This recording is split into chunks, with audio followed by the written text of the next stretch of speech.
Hello everyone, welcome to Eklavya study point. आज मैं आप सभी को क्लास 12th के हिस्ट्री बोर्ड एग्जाम के लिए most important source based questions करवाने वाला हूं।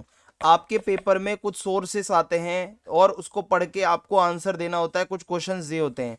मैं आपको कुछ चुनिंदा गिने चुने करवाने वाला हूं सोर्सेज, जिसको आप ज़रूर प्रैक्टिस करके जाइएगा। ये सभी की पीडीएफ आपको टेलीग्राम पे मिल जाएगी @class12 ESP न्यू ग्रुप। ठीक है, यहाँ लेटेस्ट अपडेट्स और सारी वीडियोस के लिंक आपको मिल जाएंगे। इससे पहले आपको बता दूं, मैंने एक वन शॉट वीडियो बनाई है। 3 और 8 मार्क्स के क्वेश्चन 101% यहाँ से आने वाले हैं। 1 घंटा 46 मिनट की वीडियो है, ज़्यादा लंबी वीडियो नहीं है। आपको मैं बता दूं, एक भी क्वेश्चन यहाँ से मिस नहीं होगा। लगभग सारे क्वेश्चंस यहीं से दिखेंगे, तो इसको वीडियो को आप देख लेना। एमसीक्यू मैंने 100+ PYQ की प्रैक्टिस करवाई है। आप अगर इसको एक बार देख लेते हो तो आपकी अच्छी खासी तैयारी हो जाएगी। तो ये दो वीडियो आपके लिए बहुत जरूरी है। मैप वाली वीडियो बहुत जल्द आपको बना के दे दूंगा मैं। ठीक है, तो ये है। अब आगे बढ़ते हैं हम। ठीक है, कोई क्वेरी होती है तो इंस्टाग्राम पे आप मैसेज कर सकते हैं, और eklavyastudypoint.com हमारी वेबसाइट है, इसको भी आप जरूर विजिट करें। तो सबसे पहले जो हमारे सामने एक सोर्स दिया हुआ है, प्रभावती गुप्त एंड द विलेज ऑफ दंगुन। तो इसको आप अगर रीड करोगे पूरा का पूरा तो आपका टाइम ज्यादा वेस्ट होगा। सबसे पहले आपको क्वेश्चन देखना है। क्वेश्चन में क्या लिखा हुआ है? To whom was the land grant made by Prabhavati Gupta. कि भाई ये जो, ठीक है, तो पूछा जा रहा है टू हुम, किसको लैंड ग्रांट दिया था प्रभावती गुप्त ने। तो जब आप इस पूरे को पढ़ोगे तो आपको पता चलेगा कि जो ये लैंड ग्रांट है, ये आचार्य चनल स्वामिन, जो कि एक टीचर हैं, ठीक है, आचार्य चनल स्वामिन टू द आचार्य, ठीक है, यहाँ पे इनको दिया जा रहा है क्योंकि इंस्क्रिप्शन में क्लियरली लिखा हुआ है that the village was donated to the acharya. ठीक है, तो ये आप बता सकते हो। फिर है what does the source inform us about the ownership of property bye women. Women के बारे में क्या बताता है, प्रॉपर्टी के बारे में क्या बताता है। सो ये सोर्स को जब आप पढ़ोगे तो आपको पता चलेगा कि विमेन के पास भी प्रॉपर्टी होती थी भाई, तभी तो वो दान कर रही है, तभी तो वो लैंड ग्रांट दे रही है अपने नाम पे। क्योंकि देखो, प्रभावती गुप्त ने गांव के गांव दान में दिए थे। तो इससे पता चलता है कि भाई उसके पास इतनी पावर थी, इतनी प्रॉपर्टी वो अपने पास रखती थी कि वो दान देती थी, ब्राह्मणों को भी दान देती थी, और उसके पास अच्छा खासा प्रॉपर्टी का राइट भी था। ठीक है, अगला क्वेश्चन क्या कहता है? 2 मार्क्स का है। What were the privileges given to recipients of the land grant. जिसको वो मिल रहा है जमीन, ठीक है, उनको क्या प्रिविलेजेस दी जाती थी, ये देख लो। तो जिसको भी वो अग्रहार यानी कि वो जमीन मिलती थी, so the village could not be entered by soldiers and policeman. कोई पुलिस या सोल्जर उसमें नहीं आएंगे। और villagers were except from supplying grass, animal hide, charcoal to royal officers. ठीक है, ये भी नहीं देना। And exempt from royal rights over salt digging and liquor production, ये भी आप बता सकते हो। Exempt from rights over mines and khadira trees, exempt from supplying flowers और मिल्क। और the donee also received rights over hidden treasures and all taxes major minor. तो ये टैक्स वगैरह भी आप ले सकते हो, और इतने सारी चीज़ों से एग्जेम्पशन था जो बाकी जगहों से ली जाती थी। तो ये कुछ प्रिविलेजेस थी जो यहाँ पे दी जाती थी। तो बहुत सिंपल सा है। देखो, ये सारी की सारी चीज़ें यहाँ पे बिल्कुल अच्छे से दी गई हैं। ठीक है, ग्रास हो गया, या चारकोल एंड एग्जेम्प्ट फ्रॉम सब कुछ लिखा हुआ है। ये सारी प्रिविलेजेस हैं जो आप बता सकते हो। ठीक है, सो ये प्रभावती गुप्त वाला सोर्स आप जरूर करना। अगला सोर्स है a warning for Europe.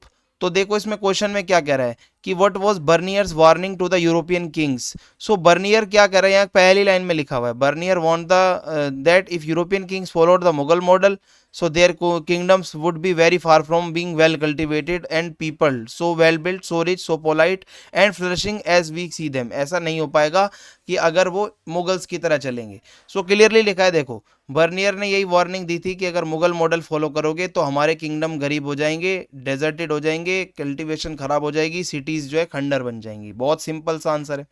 How did he compare European Kings and the Mughal emperors. तो ये कैसे कंपैरिजन करता है, आप इसको पढ़ोगे आपको पता चलेगा कि यूरोपियन किंग्स जो हैं वो रिच हैं, पावरफुल हैं, अच्छे हैं, मुगल एम्परर्स थोड़े पुअर हैं और बेकार हैं। ठीक है, बर्बेरियंस हैं। How did Bernier describe the Mughal countryside. जो मुगलों के गांव होते थे मुगल टाइम पीरियड में, तो वहां पे कंट्री साइड कैसा होता था। ठीक है, ये इसमें वहां पे पूछा जा रहा है आपसे। तो इसमें आप बता सकते हो कि, तो बर्नियर कहता है कि बहुत डेजर्टेड सा एरिया था, खेती बाड़ी ज़्यादा अच्छी नहीं थी, खेतों में घास फूस ज़्यादा थी, towns and cities falling into रूइन। ठीक है, खंडर बना हुआ था, कोई केयर नहीं थी, हवा खराब थी, पॉल्यूटेड थी। ये सारी चीज़ें आप इसमें बता सकते हो। आगे बढ़ते हैं अब हम। एक और सोर्स है हमारे सामने दिया हुआ है कि there can not be any divided loyalty. तो इसके अंदर ये आपके लास्ट चैप्टर से पूछा गया है कि why did G B Pant emphasise the importance of self discipline in democracies. तो जीबी पंत जी ने बहुत अच्छे से बताया है कि भाई सेल्फ डिसिप्लिन की इम्पोर्टेंस क्या होती है। तो इसमें आप बता सकते हो, मैंने सॉल्व किया है कि जीबी पंत एम्फसाइज यानी कि वो फोकस ज़्यादा कर रहे हैं सेल्फ डिसिप्लिन के ऊपर, क्योंकि डेमोक्रेसी तभी सक्सेसफुल है, ठीक है, सिटीजन्स खुद को कंट्रोल करें, थिंक अबाउट अदर्स, दूसरों के बारे में भी सोचें, बस अपने बारे में हमें नहीं सोचना। यहाँ पे लिखा है ना, इन democracies one should care less for himself and more for others, तो ये लिखा हुआ है, सेल्फ डिसिप्लिन है। और लॉयल्टी का क्या मतलब होता है, ठीक है, लॉयल्टी का क्या मतलब होता है, यहाँ पे देखो, all loyalties must exclusively be centred and round the state. So यहाँ लिखा है लॉयल्टी का मतलब है पूरी तरीके से आप स्टेट या फिर नेशन के लिए ही आप देशभक्त बने रहो, कोई कम्युनिटी ग्रुप या पर्सनल इंटरेस्ट की बातें मत करो। लॉयल वही है जो देश के लिए लॉयल रहता हो, ठीक है। सो ये है what according to him is the key to success of democracy, 2 marks में आपसे पूछा गया है। सो भाई ये अभी पीछे बताया ना, सेल्फ डिसिप्लिन बहुत जरूरी है, और डिवाइडेड लॉयल्टी ना हो, लॉयल्टी सिर्फ स्टेट के लिए हो, और लोग अपने लिए बाद में सोचें, दूसरों के लिए पहले सोचें। तो बहुत सिंपल सिंपल से आपके भाई सोर्सेस आते हैं जो कि आप आराम से कर लोगे। The most ancient system yet discovered, ये अब देखो हड़प्पन सिविलाइजेशन वाले चैप्टर से ये जो है सोर्स आया हुआ है। Analyse the possible reason behind the uniformity in the drainage system across the Harappan cities. देखो हमने देखा था हड़प्पन सिविलाइजेशन में यूनिफॉर्मिटी बहुत ज़्यादा थी, खासकर जो नालियाँ वगैरह बनी हुई थी वो सारी की सारी एक जैसी थी, ठीक है। सो इसके अंदर आपको पूछा जा रहा है इसका पॉसिबल रीज़न क्या हो सकता है, ऐसा क्यों हुआ होगा। सो देखो भाई, ये यूनिफॉर्मिटी जो है ना, ये दिखाती है कि हड़प्पन सिटीज़ को अच्छे से प्लान किया गया था, और कोई ना कोई सेंट्रलाइज्ड अथॉरिटी रही होगी, प्रॉपर एक अर्बन प्लानिंग रही होगी, तभी तो ये सब हो पाया था, वरना ये सब कैसे हो पाता, ठीक है, कोई ना कोई ज़रूर ऐसा रहा होगा। फिर है analyse the implications of finding little heaps of material mostly sand along side drainage channels.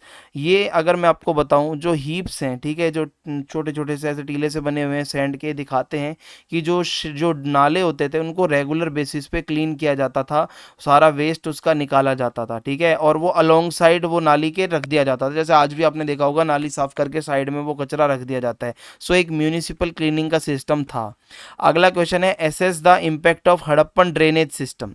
सो ये पूरा का पूरा जब आप पढ़ोगे तो आप इसका बहुत आराम से आंसर दे सकते हो कि जो भाई जो इनका ड्रेनेज सिस्टम है वो दिखाता है साफ सफाई कितनी अच्छी थी, सैनिटेशन बहुत अच्छी थी, अर्बन एडवांस प्लानिंग थी, इंजीनियरिंग की स्किल्स कि ऐसी नालियां बनाना जो देखते ही बनती हैं, ठीक है। सो ये दिखाता है कि इनका इफेक्ट, ये बहुत इफिशियंट सिविक एडमिनिस्ट्रेशन था, और लोगों की हेल्थ के बारे में लोग सोचा करते थे उस टाइम पे, ठीक है जी।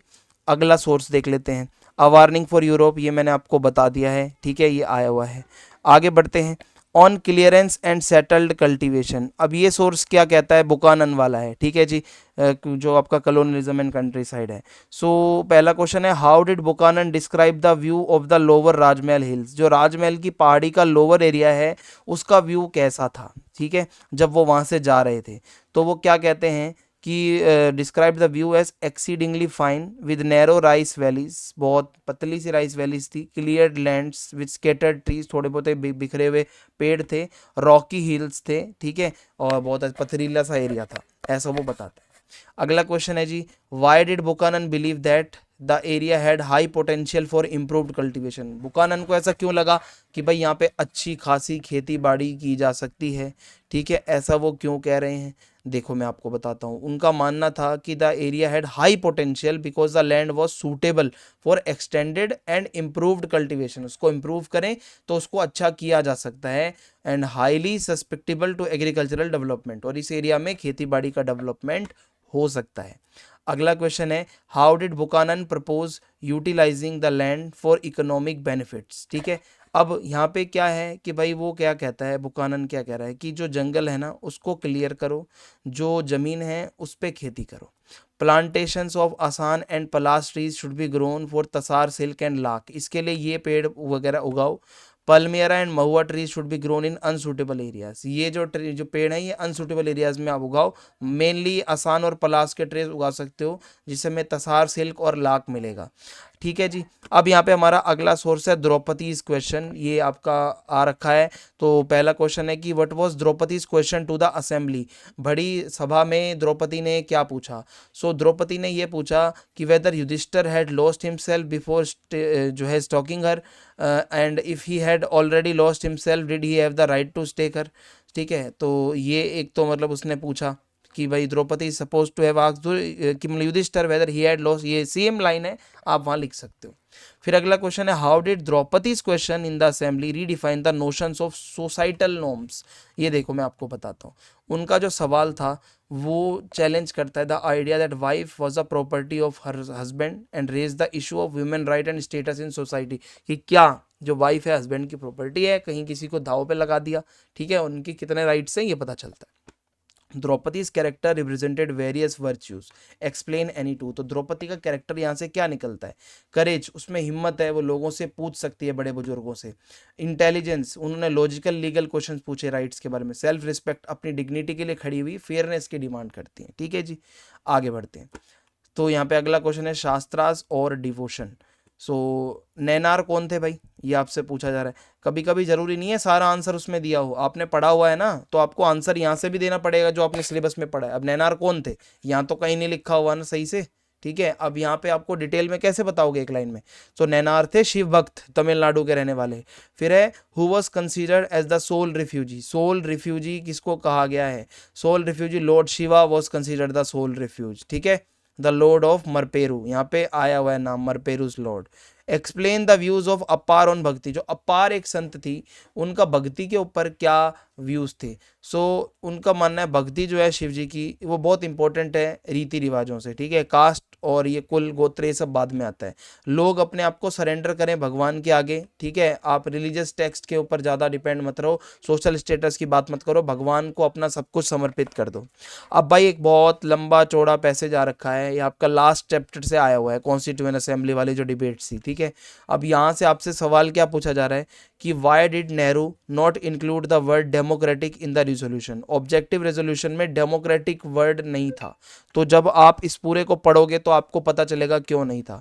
तो भाई नेहरू जी ने इस वर्ड को नहीं डाला क्योंकि उनका मानना था कि जो वर्ड रिपब्लिक है वो अपने आप में डेमोक्रेसी को ही रिप्रेजेंट कर रहा है, सेपरेटली लिखने की क्या जरूरत है। ठीक है, डेमोक्रेटिक नहीं लिखते हुए सीधा रिपब्लिक लिख दिया। ठीक है, रिपब्लिक लिख दिया। आगे बढ़ते हैं। ठीक है, analyse the significance of economic democracy in the resolution. तो आप इसको पूरे को पढ़ोगे तो आपको पता चलेगा कि भाई इकोनॉमिक जो आपकी डेमोक्रेसी है उसका क्या महत्व होता है। तो इकोनॉमिक डेमोक्रेसी का मतलब है कि इकोनॉमिक भेदभाव देश में किसी के साथ ना हो, सोशियो इकोनॉमिक जस्टिस सभी को मिले, सिर्फ देश में पॉलिटिकल डेमोक्रेसी से कुछ नहीं होता। फिर है analyse Jawaharlal Nehru's views on socialism. Socialism के बारे में नेहरू जी ने क्या बोला है ये आप पढ़ के यहाँ से जब बताओगे, मैंने सॉल्व किया है। सो वो कहते हैं कि इंडिया को सोशलिस्ट स्टेट बनना चाहिए, इकोनॉमिक इक्वालिटी आएगी, लोगों का वेलफेयर होगा इससे, और सोशलिज्म ही हमारा फ्यूचर है इंडिया का और वर्ल्ड का, ऐसा उनका मानना था। ठीक है जी।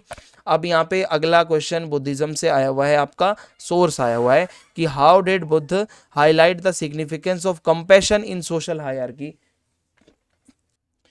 तो कंपैशन जो होता है, देखो बुद्ध की यही कहते हैं कि वो हाईलाइट करते हैं कि compassion bye teaching that master should treat, जो भी भाई मान लो मालिक हैं वो अपने नौकरों को काइंड तरीके से ट्रीट करें, अच्छे से उनको प्रॉपर वर्क दें, खाना दें, दिहाड़ी दें, बीमार हैं तो उनकी मदद करें, ठीक है, उनको छुट्टी दें।